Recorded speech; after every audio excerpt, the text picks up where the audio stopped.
Hello, so it's been almost 4 weeks since the last update. Last update was week 13, and in 2 days' time it will be week 17. I was thinking about when do I do another update, when's a good time. So I thought I'd have a look back at my last video, and I thought, things have changed a bit since then, in the last 4 weeks. You forget just how time flies by and how so much happens in the interim. You're like, it's mind blowing how much it's changed, honestly. So this is what it looked like last time, just under 4 weeks ago. You can see it had quite a lot of growth. I was quite excited because it started to fill in at the front from those fine baby hairs we had back at week 10. And I'd had a haircut, I had my hair trimmed around the side. So that was 4 weeks ago. Wearing a cap, as you can see. You guess what's coming next. So here we are. Come up to week 17, and I have a significant amount of hair. Now I've got my ring light on its highest setting, so I do want to point out the bits where it needs to improve. I'm not here to bullshit you. I'm not here to try and encourage you to do something because I think it's great. I think you need to see the facts for yourself. So you can see here it's still got some thickening up to do on my temple there. It's got a bit of thickening up to do here. In the middle, there's still a bit of way to go, and the crown's a bit of way to go. But there's nothing in my hair right now, no product. Look how good it looks. Honestly, I'm blown away. Day to day now, it's like I just catch myself in the mirror. I'm like, you've got hair. You've got hair. Genuinely over the moon with this. I can't believe how much it's changed in the last 4 weeks. I also had a skin fade on the back. You probably won't be able to tell because it's grown a little bit, but I wanted to check that the donor area wasn't it wasn't obvious that I've had surgery there, and yeah, it looked absolutely fine. So yeah, the waiting is paying off. It's week 17, so yeah. Takes a year for this to get to the final stage, so it's like 52 weeks in a year, so 17 weeks in. Honestly, even if it stopped here at this point, I think I would be really happy. Obviously I don't want to stop it. Let's carry on, let's get it thicker, let's get it even nicer. While I'm here, thought I'd kind of answer a few questions that keep coming up. So people ask me what things do I use, what medication am I on, blah blah blah blah.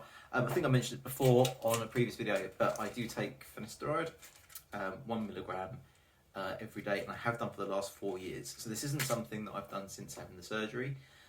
When my hair first started to go, I got concerned. Obviously, it got quite far before I did something about it, and I took Finasteride, and yeah, the hair loss stopped, and that's why I had the confidence to have the hair transplant as well, because I know that I'm not going to lose more. It's not like I'm going to replace up to here and then it's going to start going from here.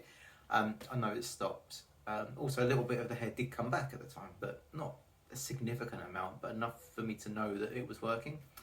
Another thing that I've tried, Minoxidil to regain. I don't use this anymore. I used it for 9 months or a year. It just didn't do anything for me at all. It really didn't make a difference. And also with the new hair, I didn't want to start putting chemicals on it and then have that fear of, if I stop using that, will the new hair fall out? I want whatever this ends up being to be what's going to be there naturally. So yeah, stop using that. It's one less expense and one less thing to worry about as well. She had to put it on first thing in the morning, after you shower, but you had to dry your hair as well, so you had to have proper dry hair, then apply that, and then the same in the evening, and it's just another thing to do. Finasteride have to take daily, but it's 1 pill, and there you go. Look, I know a lot of people don't want to take Finasteride. A lot of people listen to the horror stories they hear. There are side effects for some people. I think it's for 5% that people get side effects. By the way the forums go on, you'd think that everyone does. Now, it's not me encouraging you to take it. I think that you should just make an informed choice as to whether or not you want to.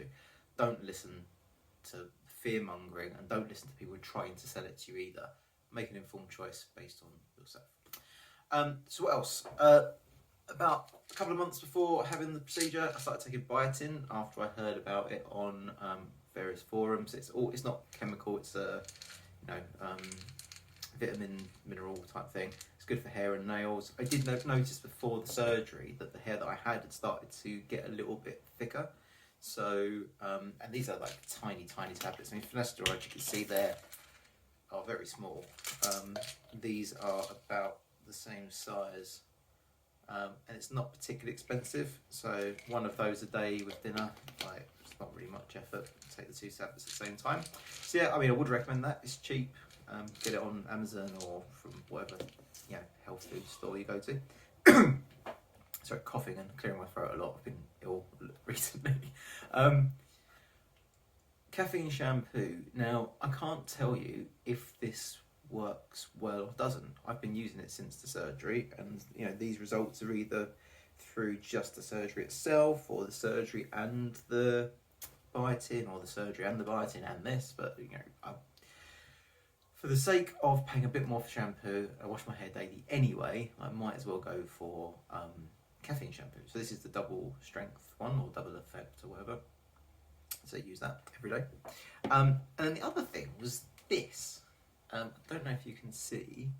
It's like a rubber exfoliating pad, and it's from a company called Tooletries, like toiletries with an extra O. I've got no extra O, no I, whatever. I've got no affiliation to that company either, but it's like a body exfoliator. You put your shower gel on and scrub it all over. I started using this on my head with the caffeine shampoo, just because, and if you get a hair transplant, if you've had a hair transplant, you'll know this. You kind of get sort of ingrown hairs. So the new hair's starting to burst through, and it comes in waves. I'm actually going through a wave of it at the moment. And yeah, they're trying to break through the skin, and it can get a bit sore. So I just thought, well, lather this bad boy up and you know, give my scalp a bit of exfoliation. And I do find it has really helped. You might be concerned because it's quite rubbery. You might think it might pull the hair. It doesn't. I've not tried it dry actually. No, even then it doesn't. But I lather it up with shampoo first, and you know, probably get in there. So yeah, those are the bits and bobs that I use. Now, as good as it looks now, it looks even better with a bit of product in it. So I'm going to shoot off, put some stuff in it, and be back in a moment. And I'm back. And as is typical, can't get my head to sit right. It doesn't look particularly good, but I put products in it, and as you can see, there's no fibres, there's no, you know, anything beyond actual hair products, and it looks pretty decent. So now when I go out, I have to do my hair before I go out, which is really good. Yeah, really makes me happy. I've been using this stuff only because it was in the cupboard. So VO5, this is what they do in all the cosmetics videos. VO5 thickening paste. So obviously it's not quite there yet, so a bit of thickening does help. But yeah, looks all right, doesn't it? Looks all right. So you can see the distinction between the hair at the side here and the hair here, where it's a lot thicker here. So there is still room for improvement, but yeah, I'm going to stop looking at myself now and look at the camera. I am very, very happy with it. So just coming up in 17 weeks. I've got 52 weeks until we get to the end stage, and this is where we are.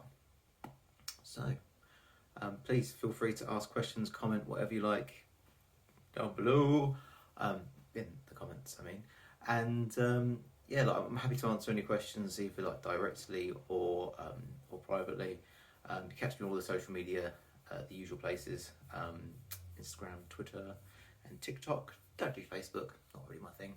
So yeah, reach out, and if you're nervous, if you've got any questions, please, I'm happy to answer, because for me, this is perhaps one of the best things I've ever spent money on, for myself anyway, like getting my hair sorted, and they're closely followed by getting my teeth sorted. But this, it's not even about confidence. People keep going on about, oh, you must be more confident. I'm not more confident, I'm just happy.